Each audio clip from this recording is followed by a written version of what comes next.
decided to go to Sweden then, or is it too much traveling right after you kind of got there and got settled down? Sorry. Hello, welcome. We are going now, and this is Nexus Drafthouse. I'm Sahara Drac. That is my lovely co-host Ryan Tower, Lord of Ascension. Hey. And we are from StormLegacy.com, and it is a fan site. And this show is all about drafting, draft analysis, learning kind of how to analyze on your own when you're watching pro teams draft, and also how to improve your own drafts in your own games, just things to think about that you can learn about drafting. Drafting, a very subtle and very major part of Heroes of the Storm. So, yeah, always good to spread that knowledge. And tonight we have a hotly anticipated guest. Been looking forward to this one for a while, mainly because we've done so much NA. We have awesome guests, NA players, NA analysts, but we have not gotten to talk about Europe very much, especially. How could you? I want it. You know what it is? It's scheduling. They're like, well, that's like 4 a.m. for me, so and I'm like, right, got it.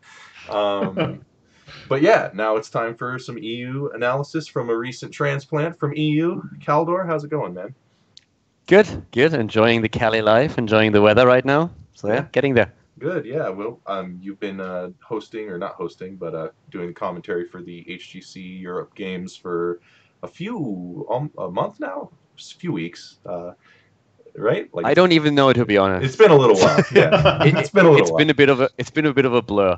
When I came over the next day, I basically started right away with Dorm. And was staying 2 weeks at the near the hotel doing Dorm. Then we traveled to Vegas for a week, and then I came back, and then immediately HGC started. So at some point, I felt a bit brainwashed, and I was happy to finally stay in my apartment that I until 3.5 weeks in, I think I saw once.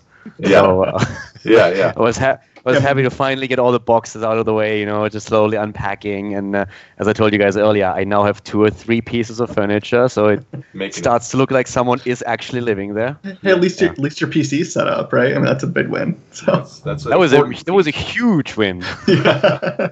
Absolutely. Yeah. So we're again very happy to have you here with us. And on our own side of things, I was worried we weren't going to be able to do this tonight because my computer it's messed up, man. My motherboard's jacked up. I don't know if you can see behind me, but my bed looks like a cyberpunk like hobo hole. Like there's just computer parts everywhere. Everything went to hell. But I got it working enough to do the show, so we're here tonight. And yeah, before we get started, we like to get to know the guest a little bit because there's not a lot of where we find out players and analysts like personalities. So ask a few questions and then we'll get started. So. What is your favorite skin in Heroes of the Storm? My favorite skin? That would probably the Ice Giant Leoric, and in addition to that, basically every Vala skin, but I like the Cowgirl. So those are pretty cool. The Ice Giant Leoric with a blue carpet or with one of the coins. You can also, of course, ride the Money Pig, still best mount in the game. It's pretty sweet. It is really good. It's a classic. Yeah. Okay. Tell us a little bit about your history with Heroes of the Storm. Sure. So basically, Heroes came out, or the alpha started when I was still in Korea. I lived there to cast StarCraft 2 for the GSL, and at the time I already decided that I wanted to move back to Europe. And originally I was supposed to stay for 3 months in Korea. That then turned into 3 years. And at some point, I was already saying, okay, I want to go back to Europe, and that pretty much coincided with the time frame. Also because I played a lot of Dota 2 at the time in my off time when I wasn't taking care of StarCraft. Then Heroes came out in the alpha, and the day I got my alpha key with the first wave was literally the last day I played Dota 2. Because I enjoyed MOBAs quite a bit. I mean, I come from Warcraft 3 background, so Dota developed in Warcraft 3, and then Dota 2 was, of course, just starting after that. And I enjoyed the game, but it's playing the game, I hated watching it. I think it's a pain in the ass. Yeah. But at the same time, there was a few things that I didn't really like too much. And of course, being a kid of the Blizzard family, so to say, I jumped onto the opportunity to play, to watch and play another Blizzard game, and loved the game. When I heard about it first, and I said, no gold, no last hitting, I'm like, what the hell are you people doing? I think that's a pretty common reaction, yeah. That sounds horrible. How could you screw that up so much? And then I played it, and I was just like, look at that. That actually works. So I was very much in that same boat. I was like, so if there's not last hitting for gold, what is there? And then I was like, oh, there's playing the game. Got it. This is fun, you know. So yeah, and looks like everyone here is from a StarCraft background. Me and Ryan did StarCraft coverage for years and years and years, and I played a lot of Dota myself. So there you go. Okay, then I have to ask, which race? I was a Terran. Protoss. Okay, I talked to the Terran. The Protoss is dead to me now. Thank you. Thank you. That's all I'm trying to say. I've been saying it for years. He doesn't believe me. Like, Wow. okay, I'm a Zerg, so we have representatives from all three races there here you go. now. Okay. Yeah. But of course, I have a natural distrust to Protoss. So Yeah. That's I'm fair. sorry, but I can't help it. My relationship with Zerg really soured after Swarm hosts, but it's all right. I can understand that. I can get Yeah. behind that. yeah, for sure. Awesome. Okay, Captain Logan's trolling me in chat with the Sylvanas questions. Of course, that's what he does. You know. For those who don't know, I despise Sylvanas, but that's another subject. What do you think of Sylvanas? Come on, let's set Danny straight. She has a place, right? So I don't think she's bad. No. She has a place. She's basically a win harder hero. If you already win, you just can amplify any kind of objective that exists in the game, more or less. So I think she can definitely be good. But to really, truly get a lot out of her, I feel you need someone that is extremely good to work with the 13, the double wave and stuff. Overall, I think she's mostly useful on maps like Battlefield of Eternity. So there's stronger alternatives to her, and she has a lot of weaknesses. But if you feel you have the stronger draft, or if you try to punish an opponent with a strong early game, Tomb of the Spider Queen would come to mind as well, then Sylvanas can definitely fit into a comp. But not if she's the only main damage dealer. You need someone else that can really pack a punch in that comp. Yeah. What's your Go ahead. What's your favorite and least favorite battleground? My least favorite battleground, that's probably... I would probably say Blackheart's Bay. I hate Garden of Terror as much as the next guy, and I'm not really a fan of Warhead either. But my nightmares center around Blackheart's Bay because it seems to be the one map where everyone, when you play in Hero League, seems to think that lanes aren't the thing. Right. That you just brawl in the middle and you get team wiped. And first you brawl over the viewpoint at the top. Then you forget what timings exist for the chest. Then you brawl in the middle, and then you flame the guy that is desperately trying to soak 2 lanes in the meantime. Right. And yeah, it's Blackheart's Bay is a shitstorm. I hate playing that map. I hate it. Yep. It's not a good one. That's probably my least favorite too. But what is your favorite? What is your favorite? Yeah. Okay, watching or playing? Playing. Playing, I would actually say, let me think that I'm making any wrong statements here. I would say Cursed. I enjoy playing Cursed quite a bit. Yeah. I think it's a pretty cool map because you have the 2 bosses. There's a lot of strategy that goes into the map. You can let a fair amount of tribute just simply pass if you have a strategy that evolves around your level 10, for example. If you're trying to set up any kind of wombo, if you have an Abathur, if you, of course, can grab an earlier tribute, then that's fine. But you can also let 2 go, just delay them a little bit, and then fight for the 3rd one with your level 10 power spike. You have the bosses. There's a lot of timings you can use. So I actually think that map offers a lot, and also a lot of pretty diverse strategies, so I enjoy playing that quite a bit. Yeah, that's a good one. I love that map as well. I think most people do. It's just definitely one of the better ones. Yeah. All right. Well, thank you for that. So you picked 2 games from the same series for us tonight from last Sunday between Tricked Esport and B Genius. I have it set to Brax's Holdout. That's not right. The first game was on Infernal Shrines. So yeah. Can you tell us a little bit about the meta in EU on Infernal Shrines? Yeah, so that draft is not necessarily something about the meta in EU right now, but when we're talking about Infernal, I watched the North America broadcast for HGC, but I don't really remember all of the priority picks that they have here. For us in Europe, it's mostly you're trying to set a strong center around the objective. Even though now a lot of teams have actually started to use globals on the map a little bit more. We had a couple of games where Team Liquid, for example, lost the game as well when they just got out global, so to say. But most of the time we're looking at Arthur as someone who can really set up a strong presence on the shrine. Sometimes Sonya is coming back up on the map. It's also the map where Calor started to make a comeback during the Western Clash, just simply because he caters to the objective. You have your AoE and you have good spell damage. So just trying to go for that single objective, that's something we see most of the time, even though we have a few push heroes sneaking in. I think it was one of our synergy or expert teams that also played it out with Probius a little bit, just trying to pressure. The meta is currently evolving a little bit into the direction, going away from the team comps for a second, that more teams are willing to let the first and even the second Punisher just simply go.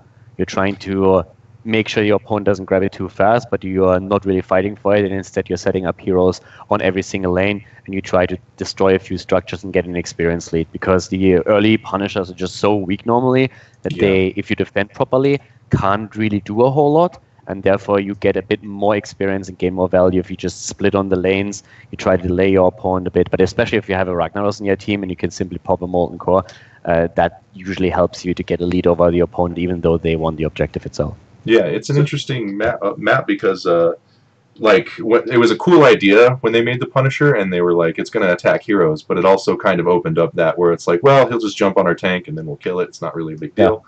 So it makes it for an interesting style. Sorry, Ryan, what were you going to say something? Well, I was going to say, so do you see a lot of teams moving towards kind of the late game play as opposed to trying to take like a Sylvanas or something? And you said that you saw some pushers coming in.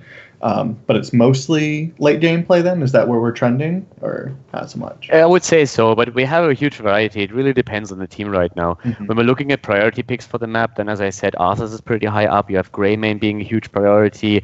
Gul'dan is also very high up the ladder. And then it comes down to the teams. We have a few that play on a priority with Ragnaros because they're trying to slow it down. We've seen a couple on Sylvanas here on the map too. So it really comes down to which team plays. If they value the globals, for example, highly enough to use them here. Medivh has been played in Europe and Infernal Shrines quite a bit. We've seen a lot of false stats playing Dux play him, Team Liquid play him as well. So it really comes down to which team you're seeing. The Haka combos oftentimes are also being played just because you can, for once, soak the experience on the lane while you are waiting for the fight to actually start, but also when you move into the objective, you still have, of course, the AoE effect that can help you to grab the objective a little bit faster. So if you have something set up like in Arthas Dehaka, which sometimes happens, you can just net those minions super fast. So it's really dependent on which team you use. But you see both kinds of strategies. One that just focuses on the team fights, another one where you're trying to outsoak them a little bit, and from a hero priority, just the ones that I said. It's basically just, I want to have a strong team fight, but I also want to have the AoE that helps me on the objective, what we're seeing a lot. Gotcha. Okay, so first pick on this one was for, first pick was for Tricked Esport. So Khaldor, in the current meta, you can take like one hero with you to Infernal Shrines. Who's kind of your ringer on this map? My personal one, if I not for me to play, but what I want to have in my team, would be Gul'dan. That would definitely be Gul'dan. Okay. Right now, Gul'dan is in Europe absolutely brutal. You've seen, we have so many good Gul'dan players. Yes. We have Nurok on Liquid. We have Mene in particular on Dignitas is absolutely fantastic.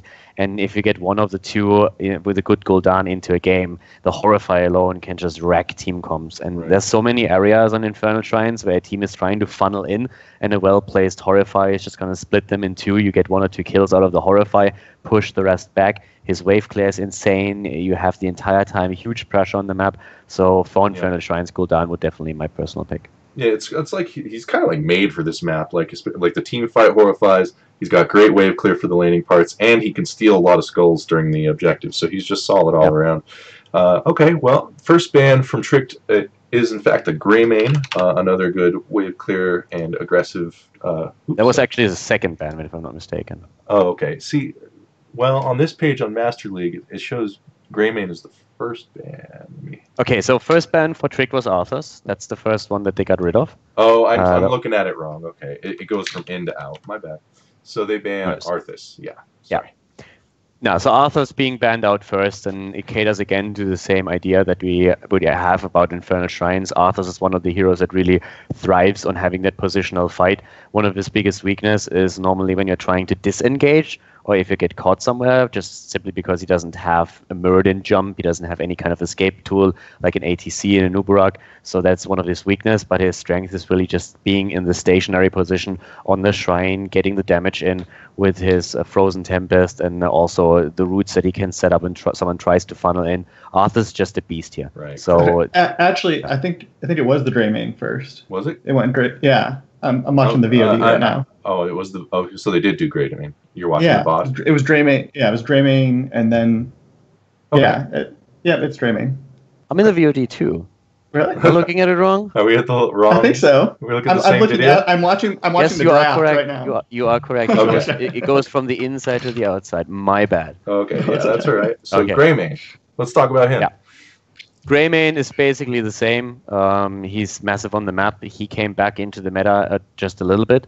And with him, Abathur came also back. I don't think that's something that we're actually seeing in this particular game now, but that's going to become a talking point a bit later on. So with the rise of Greymane and other heroes, you all of a sudden have Abathur taking priority again. Greymane is just absolutely brutal in the sense that he is now not only a not only a backline killer with go for the throat, but depending on your composition, you can also blow the front line away with a quick cursed bullet, and that got even buffed for the patch that we're playing here. So that was already the 40% mark. And that is just super strong. So Greymane is a huge first pick right now in Europe, and also a hero that is seeing a lot of bans, especially if you play against teams that love to play Greymane. Fnatic would be a good example. Quacknix plays the hero whenever he can. He was one of the original Greymane players for Europe, and then when the hero fell out of the meta, he had to change his hero pool a bit. But once that Greymane came back, he immediately jumped on the opportunity to play him again. So Greymane can just wreck your front or your backline depending on the team composition. So for Trick, definitely one of the good bans, and one of the bans that we see extremely often. It's either a very high priority ban or it's a high priority pick for most of the teams. Yeah, absolutely. Yeah, he fell off for a little while, and he got retweaked a little bit, and now he's totally back. Especially in the EU meta, we see him in both metas actually, and in Korea. Okay, so let me just make sure we're good here. The ban on B Genius was Gul'dan. It was. Yeah. Okay, Gul'dan. All right, so we talked about Gul'dan already. Obviously, you talked about why you would bring him to this map, and B Genius agrees with you. So just taking away some of that wave clear and stuff. Yeah, so we can move on to the first pick, I think, which actually on the side of Tricked Esport was a Nubarak, which was interesting to me. What do you think of this pick by Tricked here? Yeah, that was at a time when they were still. I think they're making a change now again. But originally what happened for Trick was they had Alex on the main tank, and he was one of the main shot callers for the team. And then at some point they decided they would try to put him on the off tank, and he would try to play a little bit more aggressive. So that was one of those changes that started to come in a little bit in those drafts as well. So it changed their meta up slightly. That also gave a rise to a Nubarak for them in particular. But a Nubarak has been a huge priority for Europe in general. You see Fnatic play a lot with a Nubarak. There's a lot of teams that even play Nubarak solo right now. If they have a double support, that was something that Synergy and BGenius, for example, both did in the past. It's just that overall he's incredibly strong right now. You have him with a huge dive potential against the backline. You can also, of course, negate a lot of the damage that a Li Ming or that a Gul'dan can push out towards you. You have talents later on that even mitigate a lot of that damage overall against anybody. So the dive potential is just absolutely amazing. And Tricked in that sense just started to pick heroes that they're really comfortable with. And a Nubarak is never really a bad chance. He's for most of the teams, he's a second tank. But if you start up, but he is oftentimes banned or picked later on by the opponent. So if you pick him early, you still have a variety of main tanks that you can take depending what your strategy is. Yeah, that's where my question kind of centers around though. What makes him first pick worthy though? As the whole hero pool open other than these two damage dealers. Is it to dissuade them off a mage or like something? Yeah.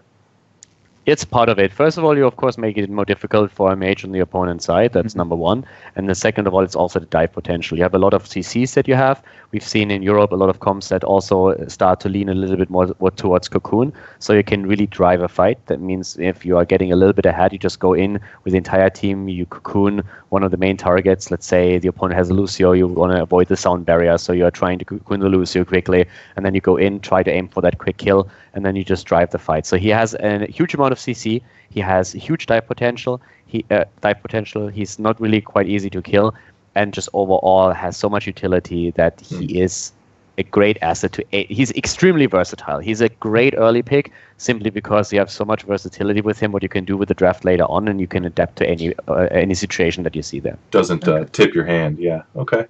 All right. Well, we'll see. He recently got hit with some nerfs, and we'll see if he maintains a spot in the early picks like that. First two picks for B Genius was the Malfurion and Falstad. So just to jump a little bit ahead, I'm not going to spoil the draft here or anything, but the cool thing on why I selected the two drafts that we have in here is because BGenius came in as the team that just lost everything. Right. They qualified super early for HTC, and then they got wrecked in every single game. It wasn't even close. And then at some point, they all of a sudden made a role switch within the team, which also changed their shot calling slightly. And all of a sudden, they're just looking so much stronger. They're taking games of a lot of teams. They started to win. They took the first victory against the Playing Ducks, and then all of a sudden, they make just one showing after another. And everybody's just like, oh my God, what's happening here? Right. And looking at the draft, what I really liked is that when you look at the final result of that draft, they always have an idea. So it's not all the time. If you look at the top team, for example, they can make so many different strategies work, also because they have a very high skill cap. So sometimes you look at the draft and you're saying, if they play perfect, this comp is amazing and it's really strong. But the opponent has a much easier idea behind it, and that might be the difference between the two of them. So if you have a high skill team as Dignitas Fnatic and, for example, Team Liquid are, there's a lot of things you can make work, and a lot of synergies that are very difficult to execute are all of a sudden available to you. But what BGenius did in a lot of that drafting is they came into the draft with a very clean idea of what they want in the game, and they said, okay, this is our strategy, this is what we're going to execute, and we're going to stick with that. And for everybody out there that is trying to, like teams that play, I don't know, in Heroes Launch or in Chair League, that really want to learn something from these drafts, I feel this is the best thing that you can do. That you not only pick heroes that you feel like you are strong at, but that you look at the map and you're saying, okay, guys, what is our goal here? What do we want to do in the game? Because there's a lot of easy to execute compositions that, if executed well, are incredibly powerful. And that's something that BGenius started to do. So they started here, as he said, with the Malfurion and the Falstad. It's nothing too crazy yet. That's actually fairly standard for Europe. First of all, they have Malfurion, which is one of the go-to healers. I would say he's still the strongest healer in the European meta, maybe together with Lucio. It's a bit difficult to say because we're now switching. We're hearing all these talks about the double support meta, but we don't see it having as much success as you would think in HTC Europe. And usually when we're talking about the double support meta, we are mostly talking about an Oriel composition together with the Lucio, together with maybe even Malfurion. But when we're talking about the single healers, then Malfurion is just an absolute bank. Like, he is a staple. So he can on this map also provide a lot, since with a good route, you can not only follow up on a stun, but you can also zone around the shrine. So let's say you have position on the shrine, your opponent is starting to funnel in, the opponent's tank moves in, and you simply drop the root not on him, but you drop the root behind him in the choke point. All of a sudden, everybody, first of all, he can't escape, and everybody that is trying to funnel in after him is slowed down, so you have time to focus on the tank himself. And then, of course, you can also still, on a stun, follow up with the root. So Malfurion gets so much utility here. He has great vision also with the potential scouting drone. He's just overall one of the most stable heroes. So that was a great pick for them. It was fairly standard, nothing too crazy just yet. And then they picked Falstad, which again has wave clear. He has the global. You can make the argument, of course, that the Dehaka could also be a good pick for them at this point. They decided to play the Falstad instead. Has the utility of a Mighty Gust being available to them. But so far, it was just pretty standard for BGenius. It was like, okay, we see what you do there. It's strong heroes. You don't take one of the strong tanks yet, but you pick the global on the map that gives you already a lot of tools to work with. And Malfurion, you can never go wrong with Malfurion, basically. Yeah. I was going to say, I want to go back to something you said earlier about going in with a plan, and I think that's something, especially if you're doing a chair league, or if you just play team league, like as a 5-stack or something that we talk about a lot. Being too reactive with the draft can be bad. You want to have kind of a plan, like you said, and if you have to adapt to counter picks, then you can. I think a trap people can fall into, especially in Hero League, is trying to counter with every pick, counter what they picked, and then you don't have a synergistic team yourself. You just have a bunch of counter picks, and it's pretty ineffective. And I think what Khaldor is saying here is that BGenius definitely does not subscribe to that style. They have a plan, and they execute it per map.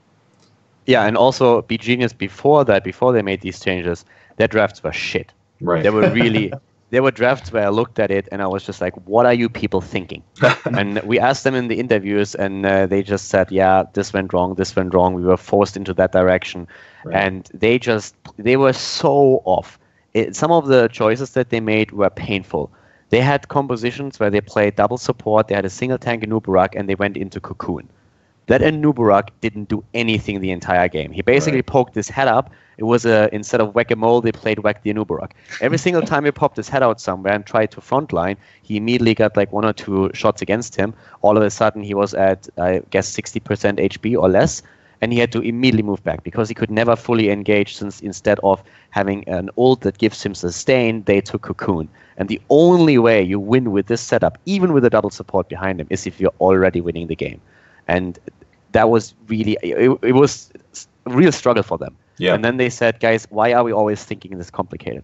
Let's fall back to what we know and play simple strategies, but play those well. And we're looking at a really good draft and a really good spot for us. Yeah, and see, I didn't know it was. I didn't know the reasoning behind the sudden change in their success. But you say it was some role switching and shot calling changes on the roster, and they found a lot of success on Sunday. Yeah, they definitely did, and it gets to a point where Team Liquid, they play against Team Liquid at the weekend. Team Liquid themselves feel that they're a bit in a slump right now, and Team Liquid actually says, "Hey, the way BGenius is playing right now, we actually have to be careful." Right. And because Team Liquid feels they're a bit off with everything that's happening to them, then they see how well BGenius plays, and they said, hey, these drafts are also, it's solid what they're doing. It might sometimes be a bit simple, but it's still strong what they execute. So we have to be really careful here. So BGenius is definitely in a really good spot, and they have the momentum too, because they all of a sudden are winning, and they enjoy that, obviously. So they're just like, hey, guys, this is fun. Let's do this a bit more often. Yeah, well, I want to go back a little bit to something you said before, where you, especially in Europe, you're saying that the rise of the double support meta hasn't panned out as well as it has in at least North America. What is the main reason for that? Is that just a different play style overall? Is that people finding ways around it now that it's kind of on its way up, came down, or what is it? I just think that teams started to play a lot better around it and just gauge heavier, are able to get those kills earlier, so that the double support, which thrives oftentimes on a just like long and drawn out fight, doesn't get really that benefit that you're looking for. It's easier to execute it in Hero League, because in Hero League you're looking at a situation where a lot of these fights, if you learn to disengage and not always go full YOLO, then the opponent doesn't jump on a target and kill it as quickly as you see in competitive, so the double support gets a bit more value out of it. But we still hear that double support is incredibly strong, but so far we just didn't really see a lot of evidence for that, at least not when we're looking at the HGC matches. I'm watching quite a few scrims, and there I've seen a couple of really cool strategies I like, and I hope they're making it into the actual league play. But overall, I'm not saying that double support is bad, but double support is not as dominant as we originally thought it would be. On paper, right. Okay. Yeah. All right, well, moving on with this draft then. So we're going into the second and third picks for Tricked Esport, and they do pick up the Dahaka, a very popular pick on this map, along with the Lucio, who is another kind of staple on this map and in other maps too, but you do see him a lot here. What do you think of those two picks, Khaldor? Well, I'm fine with the picks here. It's also that Trick had also a bit of an idea of what they wanted to do. We probably have to say that Trick went into the series underestimating BGenius as well, just simply because BGenius up to that point had only won a single series and had looked really weak in everything else. So what Trick did is they tried to counter the opponent's global with a Dahaka, and as I explained before, Dahaka has value on the map, not only because of the global and his wave clear, but also because he, thanks to the wave clear, he can give you the stacks on the point then for the minions. Lucio, the downside of having Lucio is of course always the problem. Well, we do not have a cleanse, but besides that, he enables the team to stay long in fights. He's great for that front line. He also mitigates a lot of the problems that you have with an Arthur's to a bit of an extent with the Haka too, that is just more difficult for you to disengage or to really move in. So at least for the Haka, the disengaged is not really a problem later on in the game, but chasing opponents down, Lucio is always helpful with that. So Lucio is probably the second most picked healer right now in Europe. So a great choice for them here too. Okay. Yeah, and Dahaka is another warrior that recently got hit with some nerfs, specifically to his wave clear. So we'll see if he sticks around or not in the near future. But yeah, for right now, he's kind of one of those staple picks on Infernal Shrines. So going into the ban phase, BGenius, Trick doesn't have any damage yet, so BGenius decides to ban out the Vala. Is that where the direction you would have gone with that ban? That was actually a bit of a surprise to me. Well, let's put it like this. Given that they already have Falstat, I can totally see the Vala ban. Normally you don't pick up Vala and Falstat. Not in the sense that you never do it, but it's a bit rare. Right. But on the other hand, BGenius has played a fair amount of Vala in the past, but at this point, banning it out, it's just, yes, you have on the opponent's side already good front line. You're trying to deny them a hero that has both wave clear and also a lot of auto attack damage. So the Vala ban wasn't really too shocking. It was even at the beginning of HC0 where we had every team either play a Vala early on or ban her out early on. That's how high in priority she was. That fell off a little bit as other heroes like Greymane were rising to the top, but Greymane, in this sense, what would have been something that BGenius would have probably liked to pick for themselves here. So they're really starting to limit the auto attackers. And I think that was one of the ideas. You already have the fall set for yourself. And when it comes to the auto attackers, if you don't want to go into, let's say, Suljin, then you have Vala and Greymane still available. So they ban out the Vala. And I guess they would have picked Greymane if they could have, or that was an option for them. But Greymane was in this particular draft already banned out. So they couldn't fall back on that, but they also knew that with them banning out the Vala, Trick earlier banning Greymane, all of a sudden you're in a spot where it's just a little bit more tricky for Trick to get a really good auto attacker in that is in the meta. Right. Go ahead. Do you feel like an auto attacker is necessary here on this map? If you go for the double backline, I think going for an auto attacker and a mage should usually be the goal. Double mages are pretty bad because you're very cooldown reliant, and so a team can play around you quite easily. There are, of course, scenarios in which it can work out, but the normal goal for anybody who wants to draft should always be, if you want to go double backline, you go into a mage and you go into one auto attack hero. Vala is a bit of a hybrid, I would say, because she also has the AoE clear if you go into the multi-shot build, which you mostly see. Greymane, I guess, has the cocktail poke, but overall their finishing move is usually the auto attacks that you get in there. Yeah. So normally that's what you aim for, unless, of course, you're trying to just play a more of a frontline heavy setup, which we see as well. I mean, this draft is going to be a good example later on, but overall we've seen a couple of very melee-heavy comps, or also double support where you have only one single damage dealer, and that's usually an auto attacker as well. Right, and most drafts, when people think of blocking a role, they think healer or tank, but there's not very many auto attackers in this game. So if you know they're probably going to want one, it's pretty easy to limit that pool as they've done here. I mean, one of the heroes that is still around now that we have these bans set up is Tychus. Right. And Tychus is actually also seeing a lot more play these days, at least in Europe. He's not one of the heroes that you immediately jump to, but there are several teams that really like to play him. And depending on what your opponent runs at the front line, using the bigger they are can really chunk down the tanks. If there's a solo tank for some reason, I would never advise to play that. But yeah, then you can just burn those down quite heavily. So Tychus is also great on this map because once you pop Odin, you basically tell your opponent, get the hell out of there or we're going to wreck you. Right. So that oftentimes is used as a bit of a finishing move. Let's say you have 20 minion stacks, your opponent is posturing around and you're just saying, okay, we're done with this, let's go straight in, pop Odin and make sure that we secure the Punisher. What are the little guys on the shrine? Are they skeletons? Are they demons? Anybody know? Minions. Minions. For me, it's minions. I need to zoom in on them. I don't know. So, go ahead. Well, so when I looked at the next ban here for Tricked, I mean, one of the things that comes to mind, especially after what you just said about Tychus, is Tychus. That's not what gets picked. Actually, it's the Arthas that we talked about earlier. Yeah. But I see that they're trying to close down the warrior role, right? I mean, they've already picked up 2. You take out Arthas, that narrows the pool significantly. But would you have preferred to see a Tychus pick here? What do you think?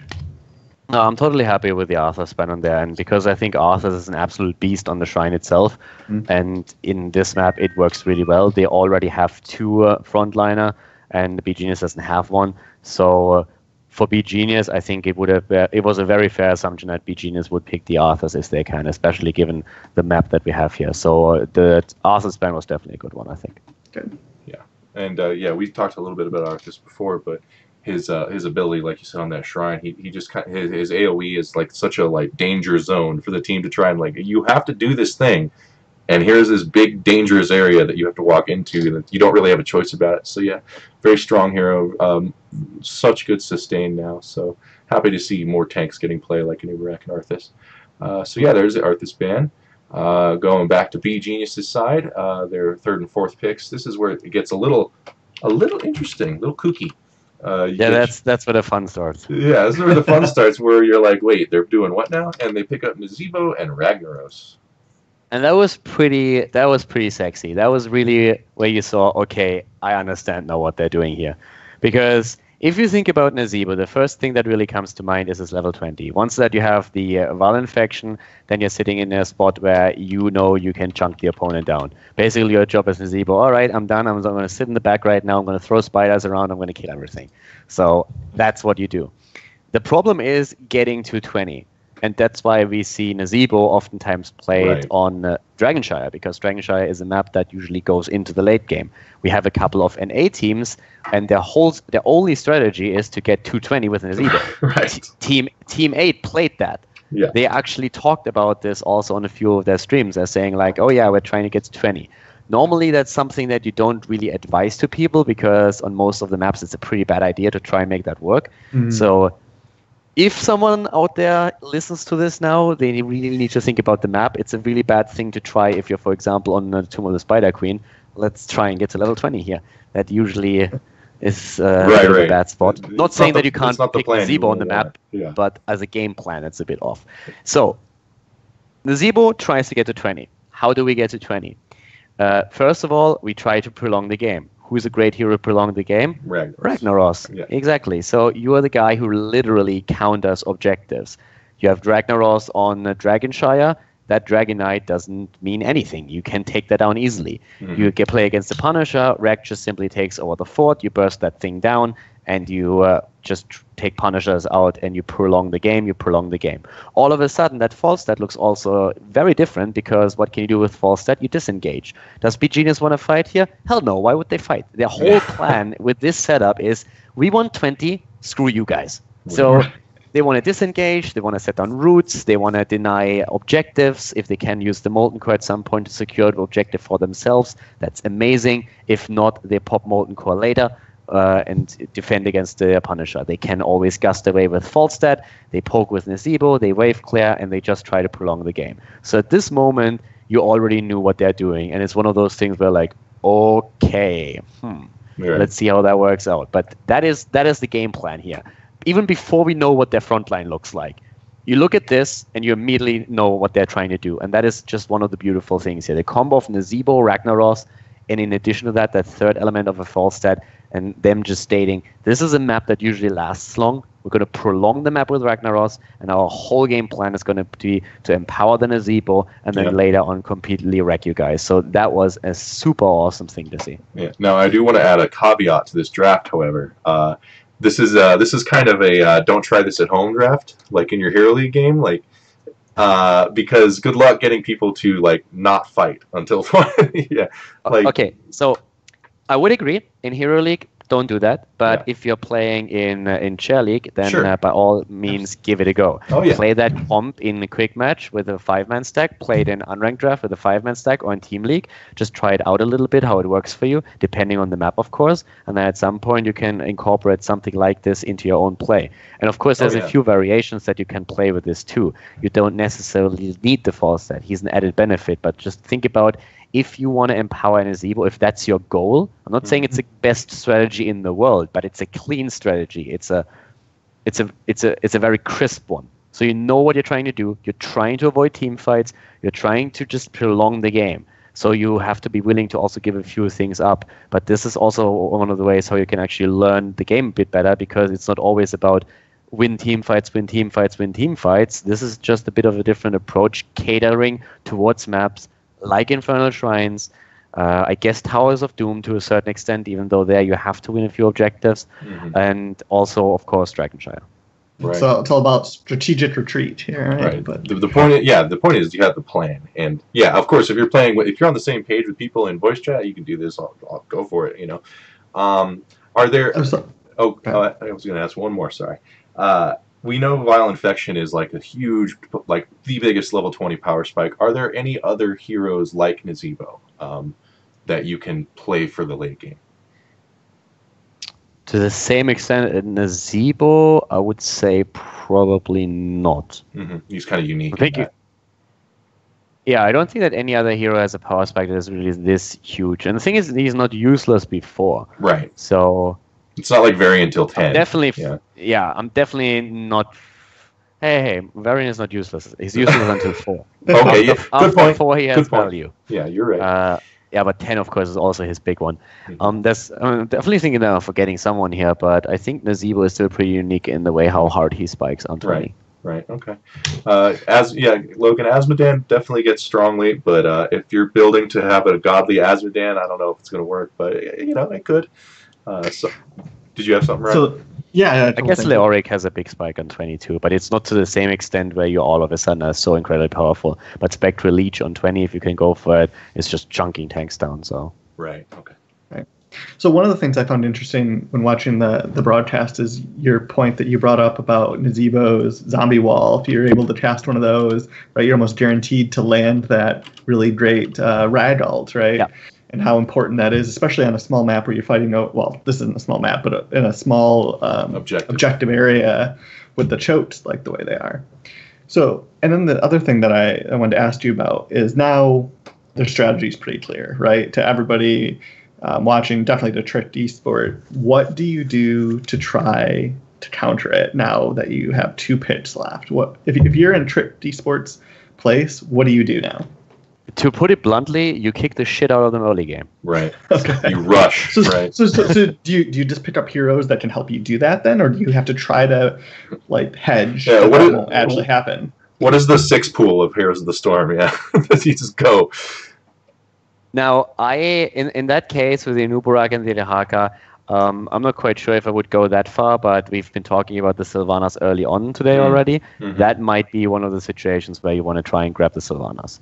Okay. Because all of a sudden you gain some value, even if you cannot push with the Punisher because the opponent drops the Molten Core, you can just simply rotate back to another lane and get a bit of value there. So you're trying to accelerate the game, of course. So that means more wave clear, more pushing. So right. Sylvanas might be one of the tools that you use against this when you see it, and just overall trying to get a bit of damage stacked on your end so that you can fight for the objective still, and you are in a position where you simply try to drop structures and you go in. So you have to try and accelerate the game a little bit. So it's not that if the opponent hits 20 you lost the game. Right. But to the point where level 20 is hit, you should have a decisive advantage. Right. And decisive advantage usually means you have keeps killed. So it isn't enough to drop forts. Forts don't mean anything in that scenario. If you kill 3 forts, your opponent hasn't killed a single structure, and they hit 20, with that comp, they probably have a good chance to start a comeback. But if they have lost 2 keeps by the time, or at least even 1, all of a sudden there's pressure on them on the map itself, and you can play around that, especially since you're already running a Dehaka who has a global and can enforce it even more. Right. I wonder if a Zagara could get it done in this situation, just with the global ult, and like kind of in the same vein as Sylvanas, but Sylvanas a little more vulnerable, maybe, depending on the Nidus placement. I don't know, just a thought. That is not the direction they go. They opt for the mage in Kael'thas and go with a triple warrior comp with Sonya. Now the thing is, I could actually see a Zagara. I think you could play it, but if you play the Zagara, you have to have a strong damage dealer next to her. Zagara can also deliver a lot of damage during the fights, but at the same time, she shouldn't be the main damage focus. And also, I'm not 100% sure if I would play Nidus here. I think with what they have, it would be better for them to play more, and because they have the Haka already, so they have a global that they can use. And just because BGNS wants to go into the late game doesn't mean they can't team fight. They still have the Ragnaros that can be comboed with any stun. One of the combos that we've seen in Europe a bit is a Johanna and a Ragnaros. You get the Blessed Shield out, and then you drop immediately Silver for a smash on top of it. We've been talking about Nazeebo trapping someone with a zombie wall and then Ragnaros going in. So you have damage on their side. It's not that they can't team fight. They're just not going to go over the top to enforce those team fights. Sure. But you can't all of a sudden look at their draft and say, okay, all we have to do is now we get wave clear and we win the game. That's because they give up the objective. They're not going to do that. If they see that they have chances to win these team fights, they're going to take those. So if you want to play a Zagara with this, I would still go for the Maw, and I would think to maybe combo something. You can either combo something with it. A few weeks back, I would have said take a Jaina. So maybe that's an option. I would say if Vala wasn't banned, you could try and get a Vala, and after the Maw is over, you get a Rain of Vengeance in, and you just move in with the entire team. So basically, you try to get a double, triple Maw. Once the Maw is over, Rain of Vengeance comes in, and Nuburak dives in for the stun, and the Haka walks in, and you just try to wipe. So there's a couple of options around that I think you could make play if you wanted to play that Zagara. Right. So she has become a little bit more popular. Not so. I think we've seen her in Europe. I think we've seen her. I'm pretty sure. I think so. I know we've seen it in NA. Yeah, NA has it. NA has it quite a bit. Yeah. But yeah, so you could make arguments for Zagara. But here they take, as you said, they take Sonya, they take Kel'Thas. Very beefy front line, trying to win the Punisher one way or another. Kel'Thas in the back is never going to die. There's nothing really that can jump on him unless he's really out of position. Sonya, spin to win. There's not really too many interrupts against the Whirlwind. So solid for Trick. They're definitely going to win the objective. That's a given. The only question is, of course, then can they push fast enough with it? Right, and with that Ragnaros sitting there, it's going to be tough, right? Like, they got to get a lot done with these Punishers. Yeah, but to your point, there isn't a whole lot of stuns on B Genius's side, right? So the Sonya should be able to do something, and then the KT with, Flame Strike in that objective area is going to cause serious damage, right? I mean, they'll dominate the objective. It's just once they get the Punisher, Ragnaros is going to be like, okay, Right. Yeah. So they're on the clock for sure. So they don't have a tank on the side of B Genius, and obviously when you don't have a tank and you just need one, it's pretty common to go for old reliable. So they pick up Muradin. Especially considering the reduced pool, right? I mean, this is one of the few that's left. Right. They could go Johanna. So Johanna is one of the options. Muradin has a better escape. I think that was one of the thought processes here. That first of all, you have a lead-up stun. You can, of course, always use Johanna Blessed Shield with Ragnaros, as we said before. That is actually a comp now. But Muradin has an escape, and in this case, you want to be able to disengage from the opponent. So, and he also is really hard to kill, so that cater towards the strategy a lot. How do you feel overall about the 3 warrior comp on Trick's side? Do you feel like they had permission to do that because there was no Tychus, or is this a good strategy? Is this something you're seeing often? That is something I have to jump in, because this is one of the misconceptions that you see oftentimes in Twitch chat and Hero League, that people think if someone has a lot of warriors, Tychus all of a sudden counters that, because that is definitely not true. The opposite is actually the case. If you see a Tychus on the other team, I have seen people try to say, hey, if there's a Tychus on the other team, we only go for a solo warrior. That's the dumbest thing someone can ever do, because if the Tychus is not an idiot, that's an auto loss right there. The only thing he has to do if there's a single warrior is he goes the bigger they are. Warrior walks in, Tychus chunks down the trade, warrior has to back off, and all of a sudden your entire backline is open, and your opponent is saying like, all right, it's Christmas, let's go in and kill them. So triple warrior is not bad if there's a Tychus on the other side. You need to be careful with what you do, obviously, but it's not like that's an automatic argument against it. I think triple warrior is fine, but you have to understand that once you pick a triple warrior composition, it's very rough to disengage. If you commit to a fight, you're committed. And on this map, you oftentimes see teams do that. So having a couple of warriors and then also like one damage dealer in the backline, I think that's absolutely okay. There's, of course, counters against that. AoE works really well against it. So, but if you feel like you establish the position on the map, then that works for you. And I think in this case, they actually also picked a leap on the Sonya and tried to get kills with leap, which is not really too common. I think we've seen a couple of games in Europe. Teams are playing a little bit more now around Leap, around Judgment, and even Hunt on Illidan, just because there's so many compositions that like Cleanse, where you can make that happen. Overall, I think triple frontline is absolutely fine, especially if you have a strong damage dealer in the backline. Over here, I was pretty sure they would win the Shrines, because how do you beat these guys on the Shrine? But if you could actually take the game, that was a different question. Yeah. Okay. Yeah. I had never seen a draft like this before with the Ragnaros Nazebo. It's very interesting. The 3 warriors. I guess my question would be: so when you see these 2 warriors come out, and you're thinking you're going to see a Zarya or a Sonya, so they're going to have a three warrior thing going. What kind of things can you keep in mind? And keep that in mind with the caveat that you don't want to over-counter and freak out and ruin your team. If you go up against a lot of warriors, a strong auto attack at the front can be absolutely powerful. We've seen a couple of Sultans in Europe. Again, the strategy that BGenius uses here is also not something that we see standard in Europe. I just thought that for just trying to teach people a bit of, okay, what could be a cool approach to a team fight or to a strategy. That what Be Genius made this transition from we are losing every single game we play to all of a sudden we are winning because we have very clear and thought out strategies is pretty cool. If you go up against a lot of warriors, we have seen having a good auto attacker in there with Giant Killer is always a really good thing. AoE can really help you, being that a Kel'Thas that can spread living bombs. It's a matter of which map pool are we having here, what are we playing. But in general, just AoE in channel points is your friends in such a situation. Right.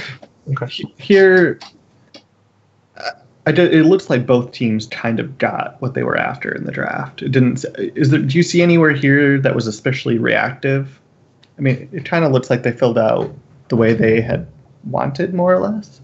Yeah, nothing too reactive. I would say on Tricked side, I could have seen them maybe trying to change it up on that last double pick, but BGenius definitely knew what they wanted here. There was just a question of, okay, can they delay long enough, yes or no? And it was a bit of a scrappy game. There were definitely a few moments where Trick misplayed, and Falstad also had a fair amount of, let's call it interesting decisions that he made in that game.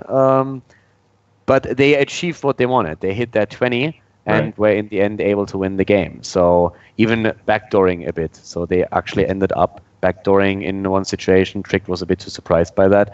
But overall, BGenius, they had a clear idea of what to do, had a couple of misplays, but so had Tricked.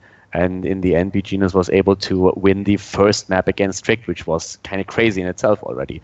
And that was also thanks to them just having a very clear formulated strategy where they said, okay, this is what we're going to do this game, and we're going to follow that through for better or worse. Yeah, it was a pretty exciting ending, too. I mean, it was a pretty fun game to watch. So yeah, if you haven't seen it, check it out, sure. Do you remember, so when they hit that 20 mark, BGenius, how much infrastructure did they have? Do you remember? I think they lost the keep before 20 at the top lane, or maybe shortly after. But I'm pretty sure that at one point there was a Punisher pushing through the top lane and able to take that. I think there was a misplay or two before that, but yeah, then thanks to a few Punishers that BGenius was able to win, they pushed through middle, opened something up, and that's where they backdoored later on as well. Okay, gotcha. Cool. So before we get into our next game, I just want to ask, because I like to talk, obviously you guys know a lot more about the pro scene and stuff, but what piece of advice would you give people? What mistake do you see people make in drafting a lot, or what kind of main philosophies would you take into your own games when you're drafting? Okay, so when we're talking about a potential chair league team, one of the things that I feel a lot of teams do wrong is they try to play too many heroes. They play a lot of heroes and have a lot of games, but just because you have a lot of games on a hero doesn't mean you can play him. And because in a more competitive setup, let's put it this way. Okay. So I would say teams that really want to compete in chair league, in heroes launch, or anywhere else should try to really set up roles. They need a main tank, they need a main support, and then they usually have still one guy that is a bit more flex if he either plays on a melee assassin or on the second tank, and then talking about a mage player and also an auto attack player. And these people should in their role play 3 core heroes and 2 more on which they are better than the average, but that they don't practice to the same extent. And if you have these 3 to 5 on every single of these players, you all of a sudden have a huge amount of strategies that you're able to play and that you can go in with. Because most of the time you hear, oh, I can play anything I can fill. Right. And that's a problem. If you're a pro player and you have a hero pool that is 20 heroes high, yes, you can do that. But you're also someone who practices 8 hours a day and in scrims and then plays Hero League on top of that. So that's a whole different setup that we're all of a sudden talking about. And even these players, or a lot of the players that play 20 heroes, have said now, well, with how the game is developing and everybody's specializing more, we need to cut down our hero pool a little bit, make sure that we don't have so much overlap in our hero pool that makes us a little bit less flexible in draft, but we need to make sure that we have these stronger powerhouses on a specific role. So that's something, a trend that we're seeing. So people that really want to look at a team and saying, okay, how do we improve? The first step would be narrow your hero pool, not to the extent where you can be target banned like crazy, but where you have 3 to 5 core heroes, and that's the heroes you play, and that's what you build your comps on. Right. Then go into a draft with an idea Do we play a sniper comp? Do we just blow up a target? Do we just go for an overall team fight comp? Do we play around globals? Do we try to play a delay game, like here, for example? Or do we try to speed the game up and just rush over the opponent thanks to wave clear? And if you have one of these strategies, you also need to understand the strategy. What I mean with that is you can't draft a comp like what Be Genius just did now, and all of a sudden take every single team fight. You're going to lose the game faster than you can look. You have in such a scenario, you have to be willing to give up objectives. You have to be willing to give up infrastructure on the map, and that's something that you just need to understand. If you try to set a wombo combo up for your team, and that wombo combo relies on your level 10 abilities, let's say we're going back to Zeratul Jaina, you drop a Void Prison, there's a Ring of Frost that comes in, and then you try to blow targets up. Then you cannot simply force every single fight before 10. Or you can if you see a chance or an opening, but it's much more important for you to arrive on level 10 with your opponent. Because your whole idea behind the draft is my power spike is at 10. That's when I want to fight. And at level 10, I don't want to be 2 levels behind because I jumped into greedy fights in the early game and lost them. So you really need to understand, what do I have to do? What do I have to avoid? There's oftentimes teams that draft a wombo combo, and then you see them play, and they just randomly throw their ults out without syncing them up, and they arrive in 4 team fights where one of the heroes that is part of that combo doesn't have the ult up. So you can have the best draft in the world. If you don't play to its strengths, it's not going to work out for you. Right, it's one of the hardest things. I think it might be the hardest thing to do in this game when you're kind of coming up as a player and kind of trying to get to that next level, is understanding your own draft and not playing against your own draft. You know, like it happens a lot too. And I cast Cherry League pretty frequently, and they go in with the plan, they draft this thing, and then they don't play the style that fits their own draft. Yep. It's a hard thing, I think, for a lot of people to do. And the narrowing the hero pool thing is definitely a thing I had a problem with, because I love this game so much. You know, I got a million heroes at a high level, and I like playing them all. Recently, I've just been like, I play Arthas, I play Zarya, I play Greymane, and if I have to heal, I play Malfurion. That's it. That's all I'm playing, and it's actually. It didn't go so well today, but in general, it's pretty helpful. So that's definitely a good piece of advice. That's what you just said is already a Hero League mentality, because you're currently switching through roles. So you're looking at, I might have to play support. What do I play here? And you're completely right. If you're mainly a Hero League player, that's what you need to do. You need to have a couple of heroes where you say, hey, I can fill these roles. Right. If your focus is, on the other hand, an amateur league, then as a tank player, you should only have that within tanks. You don't care about supports, because you want to have the mentality of a tank player.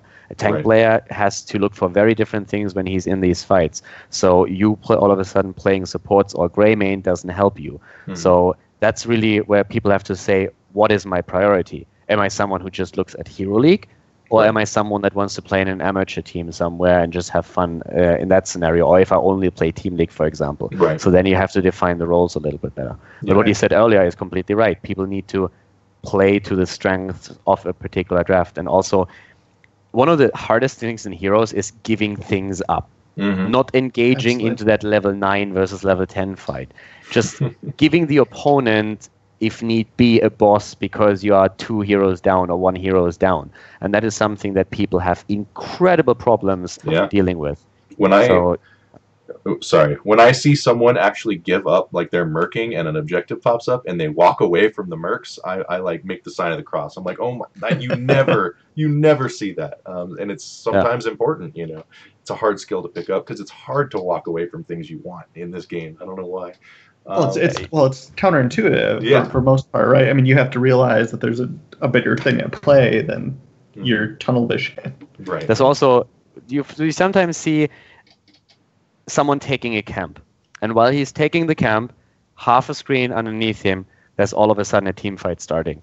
And the first instinct of that person is always going to be, let's finish the camp and then go in. And that's really the moment where you have to learn, screw the camp. I can take that later. Now I'm needed in the team fight. That's my first priority right now. I'm going to move down there and we fight that fight, because if they die while I take the camp, yes, I might get a siege giant camp. What good is that going to do me if in the meantime 2 or 3 of my allies died? Right. Absolutely. It's a mental fallacy that actually people have to climb over in poker. I played a lot of poker, and it's about what people feel like they've invested in something. They're like, I've devoted 15 seconds and this much health to this camp. And it's the same thing in poker. It's like, my chips are in the pot. I can't just fold, But it's like, no, your chips are not in the pot. Your chips are gone, like, until you win. So you better do what you can to win, And it's a very, very hard thing to do in Heroes because you feel like it feels like a loss as soon as you walk away from something, but you have to not think of it that way. It's difficult for sure. So yeah, that was very informative. Thank you. Your next game, the next game of this series between Tricked Esport and BGenius was on Sky Temple, with first pick and first ban going once again to Tricked Esport. So BGenius with the map pick. What can you tell us about Sky Temple, your thoughts on it, and the current way it's played on the pro level? Usually we have a high priority around the globals again, and for the viewers that are currently listening into this, the biggest mistake that people make when they're playing their globals is that they actually just use it to Hearthstone back to the fountain when they need it, and then they use the global to go back on lane. That's one of the biggest mistakes that you can make. Globals are usually played because you are trying to jump into an opponent or into a team fight and turn it into a numeric advantage for yourself. If you play on a map like Sky Temple, what we normally see is that the global hero picks the bot lane at the beginning, and then once the first two temples start, he flies, if needed, into the middle and helps out there, or burrows in with the Haka, and if not, stays at that bot lane to soak an additional wave and then joins later. Unless, of course, his counterpart at the bot lane stays there and he feels he's going to be outpushed or lose too much on the lane, then you have to make that judgment call. Do I get the kill when I fly middle and help my team? Then I can just move back down again, or is it better for me to just stay at the bot lane? And once that we have the second objective, or once the first objective is over, normally the global hero transitions to the top lane. The rest sets up position at the bottom, and then you stay at the top lane for as long as you can. When the bottom shrine starts, then you go in and help out. And ideally, you do that by taking the camps roughly 2 minutes after the last shots of the towers are done, so you get a massive push going at the top lane. You can clear the opponent's camp if they took it or just waves, and then you can always fly down, and your opponent has to make a choice: do we fight over the bottom temple, or do we go back top to defend? So with that in mind, globals on the map are still super important. It's one of the most common things that we see, and everything else, I would say, is pretty much up to the individual preference of teams. I would say that wave clear loses a bit more importance on this map compared to other maps. Tomb of the Spider Queen, Infernal Shrines, and whatnot. Still an important tool, but you can slack a bit on that. But overall, you really want to have that pressure on these temples. It's one of the reasons why we have sometimes beefy tanks being prioritized, just because you can hold a temple on your own in the meantime. Gotcha. Yeah, it's a map that has evolved so much since its inception on the pro level. We used to see a lot of deprioritization of the temples, especially in Korea for a time. We'd see teams send Sylvanas top and kind of just soak lanes. And you can get away with that still, but that's not currently what we're seeing the way it's played. So Tricked Esport with the first ban actually bans out Abathur. Yeah. That comes down to one of the things we talked about earlier. Abathur is a lot more common now in Europe because you have great head targets. Arthas is now very highly prioritized. He's great for the symbiote. Muradin, of course, as well. You have synergy with Muradin on the level 16 with Given the Axe if you feel you lack damage. One of the priority targets is still Greymane. But having a copy of Arthas or Greymane in the fights is absolutely brutal. A double Arthas in the fight is a beast. And then Greymane, of course, as well. That is also one of the points where I have to say I have to take the piss out of NA for just a second. Yeah, please feel free. We deserve it. NA is also playing Abathur, and I'm going to be blunt. I guess it's pretty much expected from me at this point. Right. NA has no idea how to play Abathur. It's tilting. It's really tilting. I sit at the studio sometimes and I just watch the NA games and I check that out, and it makes zero sense whatsoever. The amount of locust talents that is still played in NA is mind-boggling. That with that it could ever occur to you that with a strong melee assassin in your team, being it a Greymane, being it an Illidan, or anything else along those lines, it would ever be a good idea on 13 and 16 to go for Locust talents is, it blows my mind. It's one of those things where it's just, Yeah. so, yeah, there are good arguments to be made for a Toxic Nest build on certain maps. On Towers of Doom, you can interrupt a lot of the rotations. You don't always have to focus on the Symbiote, even though I think with the heroes mentioned, it is still the main build to go for and the best build by far. Mm-hmm. We have seen in Europe also to a certain extent the shield build. I think that was also a bit of a problem that a bug came in there as well.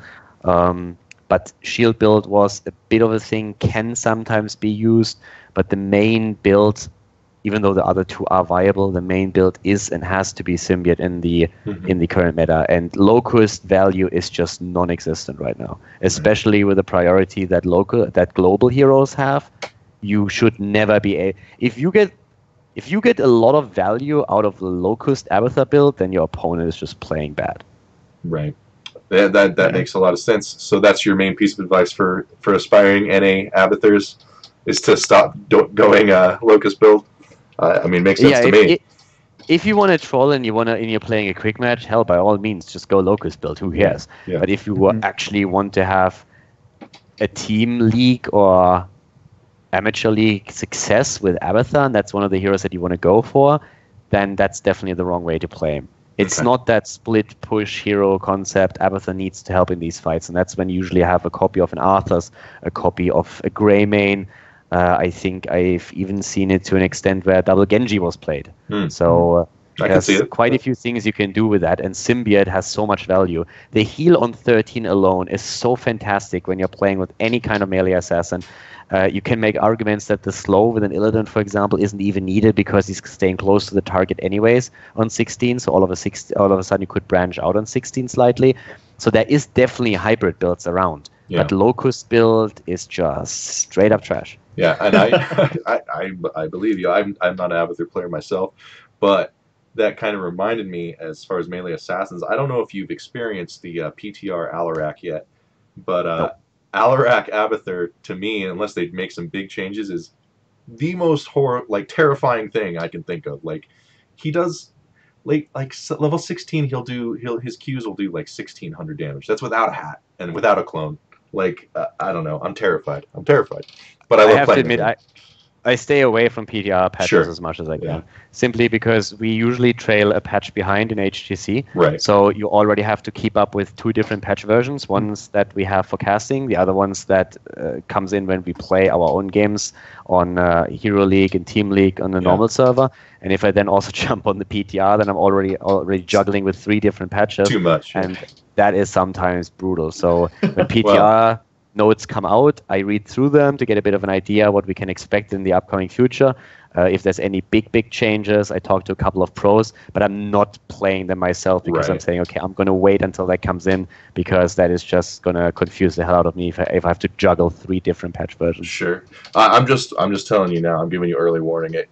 It might happen. It might be coming, like a really scary Alarak meta, but we'll see. Oh, I can see that. I can see that. Really scary.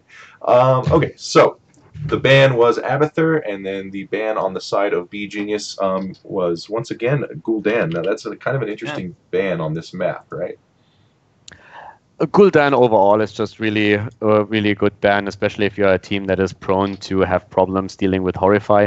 And I remember that B Genius played on this map. I think it was against either Team Liquid or Team Dignitas. I don't remember. It was Dignitas actually. And I think Mena twice wrecked the entire team with a Horrify, and that always netted a triple kill.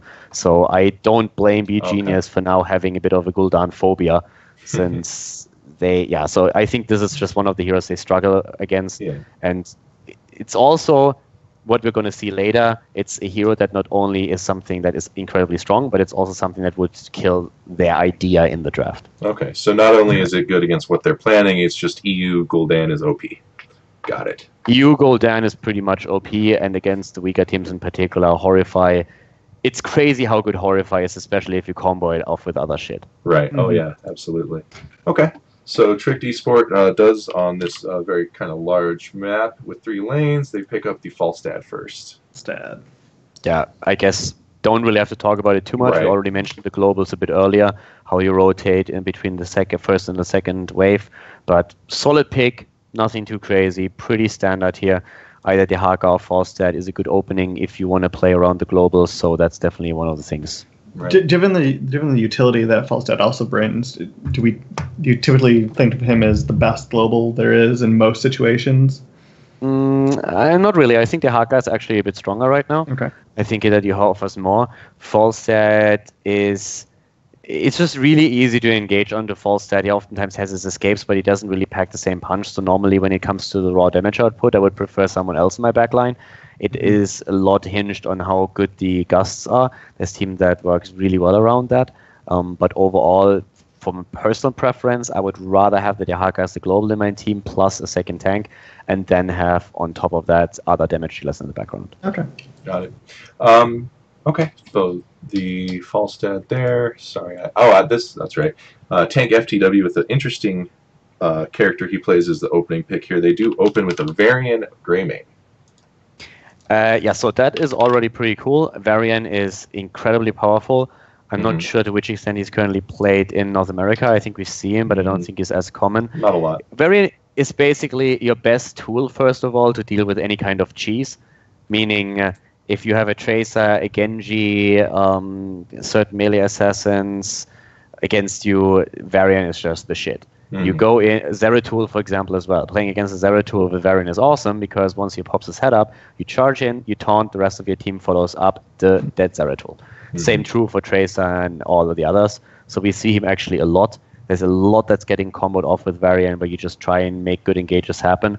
And right from the start here already, their draft is super scary because you just think about what happens once we hit level 10. Right. We're going to see Greymane with either go for the throat or cursed bullet, and Varian has a taunt. So you already see that they are trying to set something up that is very, very aggressive towards single targets. And it's a completely 180.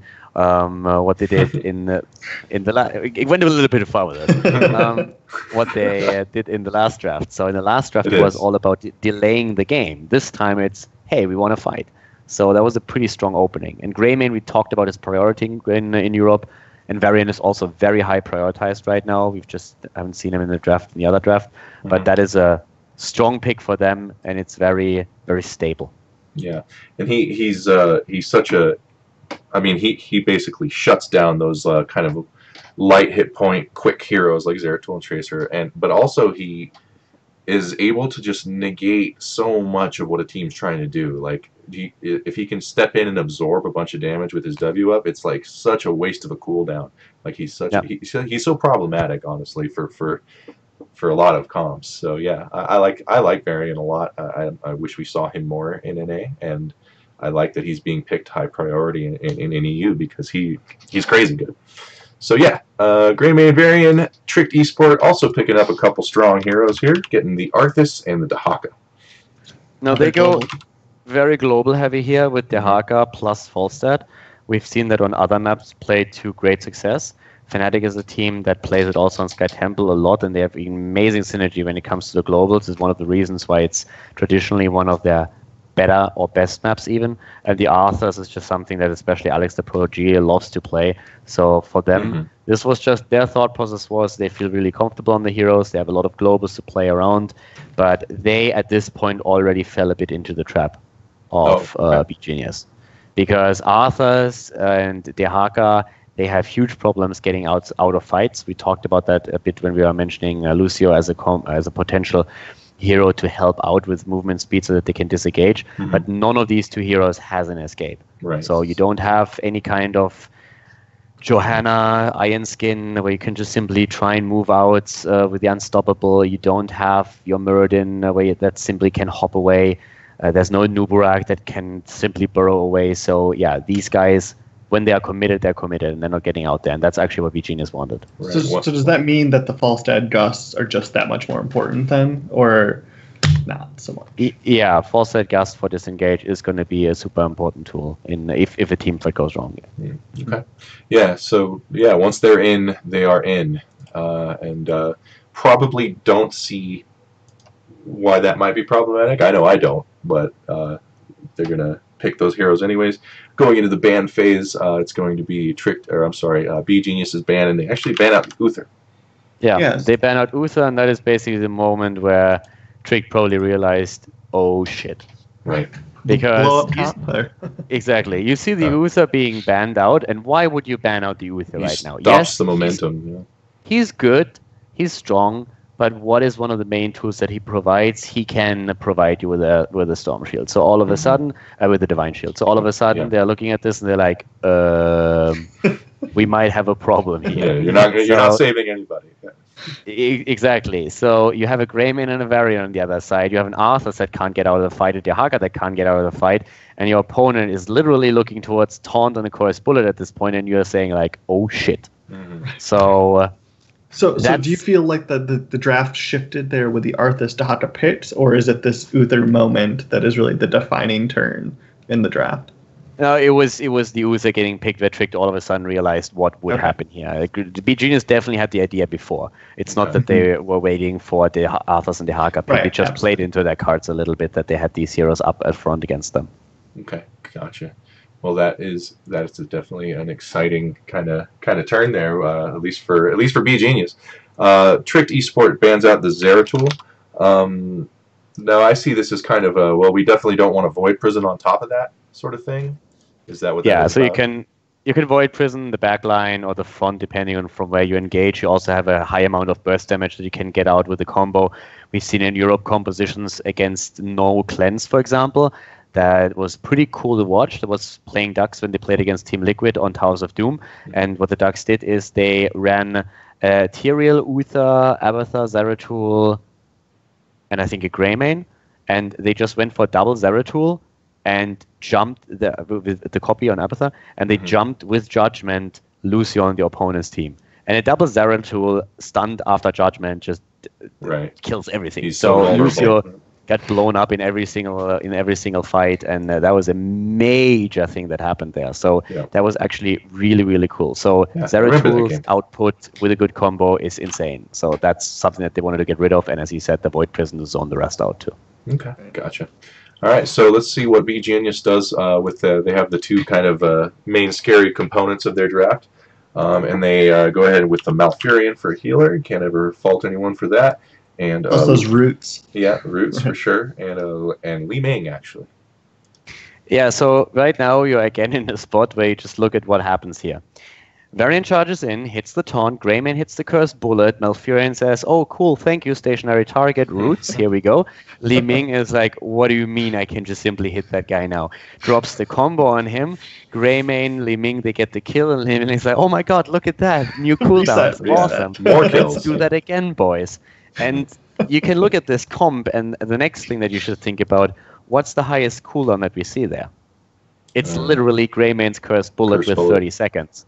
So basically, even if you don't kill the target, you just reset, walk away, and 25 seconds later you can do the same shit again. Right. So compare that to the Arthas that has to pop his Army of the Dead, or as we see the next two picks coming in for Tricked Esports, having the Rhaegar, 90 seconds on the Ancestral compared to the 30-second Cursed Bullet. Right. Yeah, good luck, my friend. So obviously this is a very scary comp, and it's strong, and it will blow people up.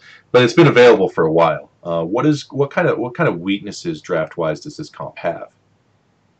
I mean, you can get overrun a little bit depending on how it works in the early game. Again, it comes down greatly to the map and also how the objective works. But if you don't kill the target at the front, you have a problem. So now we're talking Uther Divine Shield, which is taken away. You could make an argument that Rhaegar with the Ancestral might not have been the best choice, that it would have been better to go into Karazim with a Divine Palm. Yeah. So that might be a thought process here. If you have, instead of the Arthas, Dehaka, something else up at the front, let's say a Muradin that can also try to hop away or pop a quick Avatar that just helps him after Greymane started to initiate to survive a little bit longer.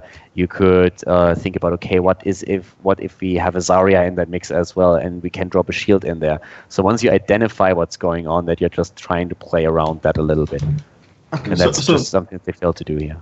Yeah, so I just playing off two things you said there. The first one is what you offered some suggestions for what Trick could have done here instead of the Rhaegar. but it seems like they're in pretty deep. Like, what is the best recovery option here? At this point, I talked to Alex a bit about that too. And he said, yeah, Heresy might have been a good option for them just using this, but they felt that, especially with the Arthurs at the front, they were pretty much screwed at this point. Okay. So they already felt, okay, we're in a really bad spot right now. If they want to make this happen, what they literally have to do is somehow keep that target alive and turn it into a team fight right away. Right. That's the best thing that they can do. Okay. So if they can manage that or get an immediate counter kill, then they're still in a decent spot.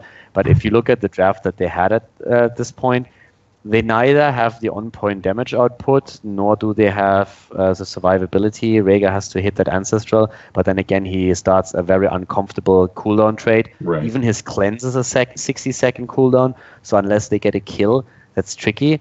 And I mean, we have the Vala now in, but if you just look what now BGenius picked on the last pick, they went into ETC. So first of all, they can jump in with the stage dive. That's a pseudo-global, so to say. So ETC fills a few roles here. First of all, he's a good disengage. So they can just simply push opponents away if they need to disengage at one situation. They have another stun on top of the taunt, on top of the roots that they can lock in. And also you have a pseudo-global where you can, to a certain extent, counterplay False Set into Haka, because it's one of the issues that BGenius, of course, had. Our opponents, they have False Set Haka. How do we play around this? And Tricked actually also, they didn't play well on that particular day. They admitted it right away and said, like, yeah, we didn't really have our greatest day there. So Alex put it this way. He said, it was a really bad day for us. It was a good day for BGenius. We got outdrafted a bit, so that all came together to them. If they play more with the False Set Haka around the opponent, they could maybe put more pressure on structures onto BGenius. But the way the draft shaped up and the way they then also played it, BGenius got exactly what they wanted. They could go in for the quick, decisive kills against single targets, and that really worked out for them. Okay, so I guess that brings me to my second point here is that Tricked Esport has like a comp that we would traditionally have seen played on this map, right? It looks like they're trying to play to the objectives. They have the globals. They have, something maybe a little more standard. And then you got the BGenius here who's just looking to take out the single target, right? So if Tricked had just played their game a little bit smarter, would that have been enough to mitigate BGenius's draft, or was it just over? Like, BGenius's draft looked like it could have happened in almost any map, right? And any battleground. Yeah. No, I think you can play around the globals a fair amount and try to force your opponent to make mistakes. It's the harder game to play, for sure. Mm-hmm. That's what I said earlier, that I think BGenius has very crisp ideas. And this draft that we are seeing here for BGenius is fairly easy to execute. This is definitely a comp that someone can copy and say, okay, we're going to try this. Right. Getting a variant and a Greymane is not really the most difficult thing in the world, and then you try to think of locking in an additional stun and another damage dealer that has a bit of burst damage. So the concept is fairly common. Back in the day, we had Mirrodin Tyrande, which was not the same thing, but it was the same thought process to an extent. And you also struggled there, hey, how do we keep our targets alive? What do we take? So now you find yourself in a very similar spot. But Trick can play around that with globals, but they just failed to do that in the game, and BGenius got the engagement they wanted. If Trick Esports starts to get a lead on the map and can just keep the opponent chasing them, thanks to the global plays, and they're in a fantastic situation. Yeah. But the way that unfolded, they went very linear against the opponent's lineup, never really utilized the globals how they should have, and that was just a massive struggle for them then once they started to fall behind. Yeah, I mean, this is the kind of thing we've seen for 2 years now. I mean, it used to be Diablo Tyrande, flip stun, and used to see Tyrande in a blow-up comp a lot. So it's nothing new, but this kind of style and doing it into this current meta is pretty unique. We'll probably see more of it, I imagine. My thing looking at this draft is, okay, I'm our damage dealer for Tricked Esport. I'm playing Vala. I'm like, how do I play Vala into this? Like, I'm so scared of everything they have, Like, how do I even show my face, So it's tricky, You have to be on top of it with that Vala to get anything done here. Because she does have Vault, but it's tough. I like this draft from BGenius a lot. That game ended with 12 kills against 2, so that answers your Oh, question. that answers the question. Yeah, it's just how do you play Vala into this? You can't. Like, what are you going to do? Or Falstead, for that matter, aside from Gust, right? I mean, yeah, it's very hard for you to get that momentum. Again, you have to keep the initial target of your opponent alive. If that works, you can turn it around. If it doesn't, then you have a problem, and that's literally what happened there.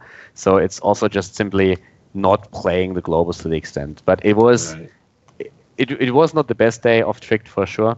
Right. On a different day, we might have seen a different result here. But I think for me personally, it was a cool draft because it just shows that with a very clean-cut idea, you don't have to become too fancy with your draft. Mm-hmm. This is one, in Europe, we usually call this a bus driver comp. You just drive over them, you take them down. So, right. I love it. That's also how BGenius won the qualifier for HGC. They played comps like this. Right. And there's nothing wrong with simplicity, though. You know. Yeah, exactly. I mean, of course, it can be countered, but at the same time, if you play that right, you are making a very strong case happening for you. So, we're coming back to that point earlier. If you have roles adjusted on your team and everybody plays 3 to 5 heroes, there's a lot of different strategies you can play with that and a lot of different combos. So, in the last game, we saw BGenius play a completely different style. They played the prolonged game. Now, all of a sudden, they want a team fight and they blow targets up. So they can make that happen quite easily. And that's just that mental click that they have to make. Okay, this time, flip the switch. We want to fight, actually. Right. Yeah. So it's 2 teams of equal skill, these 2 drafts. I mean, is there a clear draft victory here? I mean, it's kind of the same point we've been discussing, but... I would definitely say that the equal skill BGenius composition wins 8 out of 10 games. Okay. Mm. Because... yes, Tricked has a comp that can work, but the struggles for the reasons we mentioned. Right. If you have to play around that on your opponent's side, you have to be the team that plays so much better because you have to execute the globals perfectly. You have to have great rotations, and you can never really get caught. So once that the draft was set up like this, it was much easier to execute for whichever team plays the BGenius comp. Got it. Yeah. Great. Okay. Well, yeah. Who do you think is the strongest drafting team in Europe? The strongest drafting, I would have for a long time. I actually think it's a bit tricky to answer it because simply we had for the longest time we would have said, okay, it's Team Liquid, but now that Team Liquid is struggling and seems to have also problems adjusting to the patch. They were talking about how they thought they had figured the meta out, but apparently they themselves say they might have been wrong there. Right. I would say right now it is probably Fnatic, but with Fnatic you always have the issue offline versus online, so it's overall still it's always a top 3 for us. Hard to say. It depends. It depends really. Like the big 3, it's always this massive battle between them. Who's in better shape? Dignitas comes off the victory at Western Clash, but Fnatic now takes the league and is the first one to qualify for Sweden. Now Liquid and Dignitas are fighting over that, so it comes down on the daily shape. I feel all 3 of these teams are on very much even level when it comes to that. Nice. Yeah, I could see that. Well, I'm glad we got to talk about these 2 drafts from BGenius today, so congratulations to them, and just, it's awesome to see a team come up like that. I always like quality, quality from our teams. Let's see, what do you got going on? Just doing HGC? What games are you looking forward to this weekend? This week it's just the Team Liquid and the Dignitas game. First of all, we have Dignitas versus Team Liquid versus BGenius, and TL has to win 3-0. So if they want to get the second spot in the playoffs, and then they have to hope that Dignitas loses a map. So with what we said, I really want to see that series, which is a bit odd. You want to see the number 2 team against the last in the in the standings. That seems like a very weird statement to make. Right. But at the same time, Liquid is worried. They've talked to me about that. They've said it in a few statements, and they said, yeah, we're worried right now. We're not quite sure what's going on with us. They said they had a similar slump last year, and they said we just have to get through it and then be done with it. But right now, they are worried that they can make it happen. And of course, as we said, BGenius has all the momentum right now. They're in a very happy spot, so they are going to go in there. They are in the Crucible already, so they're going to go in there and simply saying, hey, we don't have anything to lose. Nothing to lose. We That's the just scariest thing, Yeah. right? Yeah. Exactly. Well, so some of the things you just mentioned there are one of the coolest parts about having a lead like this, right? Watching teams slump and wanting to see the second best team play the last place. So I think that's really cool that we're finally at this place in Heroes. Yeah, And I couldn't agree more. And if that's the thing about having nothing to lose, though, right? Like if BGS has some weird draft or like something where they're like, if they don't see this coming, like we'll get them. Like, but if they were like in contention for third or fourth, they're like, we can't risk that draft. So we might see stuff like that, which is always awesome, So looking forward to those games for sure. Yeah, absolutely. Now, one of the things with Team Liquid is it's very hard to actually outdraft them because they have still a very high overlap in their hero pools that makes them very flexible within the draft. And I mean, I just looked through it over the last few, I think, looking at the entire season. We had Darkmog on 25 heroes, Nurok on 27. So yeah, it's impressive. They are insane when it comes to the overlap, and they're trying to reduce a little bit as far as I know, but overall they're just in a spot where they can pick up, they can really react. They can all of a sudden say, hey, we already picked 3 heroes, but what they are doing, I don't really like it. Do you want to switch over? You play this one and I jump on jumps on Lost Vikings, for example. Bam, there you have your problem right there. That's how they won the last few. So outdrafting them is really difficult since they have so much flexibility. They can do what we shouldn't do, basically, just because of their hero. Yeah. Okay. Exactly. Yeah. Pros can rely on a big hero pool. If you're more on the amateur side, then you should really just go for a few core heroes at first, and then can expand that later. But most people have a very high opinion of how good they are on certain heroes, and everybody thinks they are flex, and most people aren't. Yeah. It's hard not. Yeah, for sure. I mean, I can fill. Yeah, that doesn't help me. My Carrigan is level 15, but I don't know what a Carrigan combo is. Right. Oh yeah, that's dangerous. It definitely happens. Okay, well, what do we got going on? We are converting this week. I'm going to start hosting the audio from all our episodes, so all the way back to our first episode with Mike Udall, all the way up to Khaldor. I forgot to change the stream title. I just now noticed that. We are going to be converting it to a podcast format, which you guys just paid for the hosting tonight, so thank you for the bits. Appreciate that. And we're going to be doing it so you can listen to it in audio form, at the gym, or driving around, listen to some draft tips. So that's one thing we got going on. We also have a second show. I've talked about it a little before, but it's actually kind of in the works now. It's a math show, basically. So here at Storm Legacy, we're kind of like the PBS of HOTS. We have all the dry topics. We've got drafting and math. But it's a show where a guy that we know who's a very good player named Skizzers mathematically breaks down builds for viewers and actually is able to reveal a lot of very interesting things mathematically about talents that don't get picked sometimes, and it's cool. He's done some stuff, shown me some stuff, and I think it'll be an interesting topic for sure. So that's something. In case you didn't know, there's mathematics. Yeah, there's definitely some mathematics in there, but it's like way broken down. Should be fun for nerds. So yeah, we're gonna do that. And that's about it. I stream, Hero League and get salty every day, and Plat for life. Yeah, Plat for life. That's me. I can't get out of Plat, Calor. Like it's got to be me at this point. I don't know. I have my very own opinion about the state of the current matchmaking. So yeah, that's a factor. Wouldn't be too fast to judge. Yeah. I'm very sure there's going to be improvements on that because right now it's not working as they probably hoped it would. God, I hope so. I hope something changes. That's good to hear. Seriously, I despair, man. I'm just like, oh, how do I even do this? I feel like the Vala in this draft. I'm like, what do I do? Die. The next big point is hopefully going to be voice. Once we have that's going to be a huge step, but the matchmaking has to definitely improve. Right. And that was a thing in Dota that I relied on, me too. Yeah, like I want that badly. So yeah. Cool. And I mean, don't get me wrong. Every now and then you have your stupid flamer in voice, and that's what the mute button is for. Yeah, who cares? But every time you have people that actually want to play and talk to each other, the experience becomes so much better. Yes, definitely. Absolutely. That's why team lead is still like the best way to play this game. Yeah.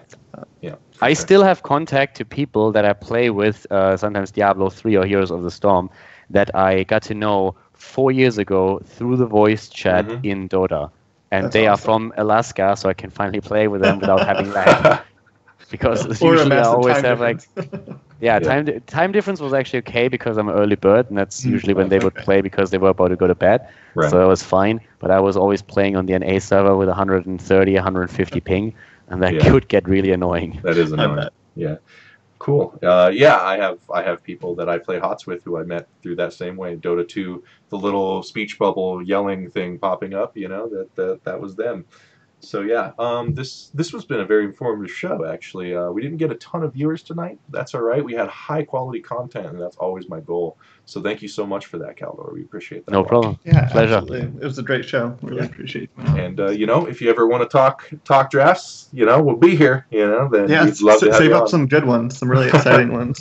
Next time I promise I'm gonna have lights in here. So. Yeah. Well, it's not that dark actually. It's okay. You've just gotten dark and mysterious the whole Yeah, way yeah. we've been going, so it's You look- great. I you still have very- a little bit of light from the outside there, but yeah, in this room so far nothing set up. You look, I'm you getting look very there slowly. tanned. Very tanned. You there. do. You look like you've been enjoying the Southern California sun. I am actually tan. I was half the day outside in the sun. I got my book Oh, going okay. and There was you just go. sitting outside and reading. It was There you go. awesome. Sounds nice.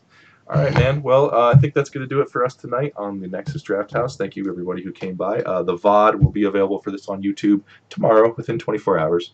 And like I said, we'll be doing the audio version, so check that out. Check out our Twitter for that soon. It's right there beneath my face, Storm Legacy Team on Twitter. Make sure to give Khaldor a follow. I'm sure you already do. And yeah, this has been a good one, so thanks again. Talk to you guys later. Bye-bye.